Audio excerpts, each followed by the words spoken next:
नमस्कार मंडळी, श्री स्वामी समर्थ सगळ्यांना. आज थोडी सकाळ आपली लेट झालेली आहे. मस्त असा न मैदा असलेला ब्रेड आणि स्प्रेड चीज लावून मी नाश्ता करून घेतलेला होता आणि इथे मला पटकन जेवण बनवायचं होतं, म्हणून मी आज संकष्टी असल्यामुळे व्हेज जेवण करायचं होतं. इथे मी दही घेतलेलं होतं. दहीमध्ये थोडंसं मी बेसन टाकलं, थोडीशी हळद घातली आणि छान मिक्स करून घेऊन त्याला मिक्सरला मी छान असं ग्राइंड करून बारीक पेस्ट करून घेतलेली होती. आणि खरंच हे डबे आणल्यापासून मला खूप ह्याचा फायदा झालेला आहे. त्यामध्ये भाज्या खूप छान राहतात, मस्तपैकी राहतात आणि मला पटकन मिळतात सगळ्या. इथे मी सुकी मिरची घेतलेली आहे फोडणीला.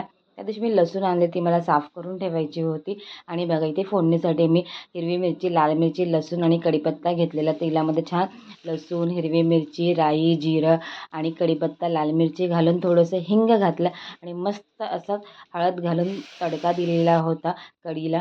छान कढी केलेली होती. एका साईडला कढी दुसऱ्या गॅसवर ठेवली, एका साईडला मी राईस करायला ठेवून दिलं. म्हटलं आज व्हेज आहे तर म्हटलं पटापट जेवण आवरून घेऊया. आणि हे मी काळं वांगं आणलेलं, मला फ्राय करायचं होतं, थोडं पाणी सुटलं म्हणून ठेवलं. पटकन आठवलं औषधं घ्यायचे म्हणून औषधं घेऊन घेतलं. ह्याचे काप बनवले मस्तपैकी. वरतून मसाला घातला, छान हळद घातली, मीठ घातलं आणि मस्तपैकी सगळं एकजीव करून घेतलेलं होतं.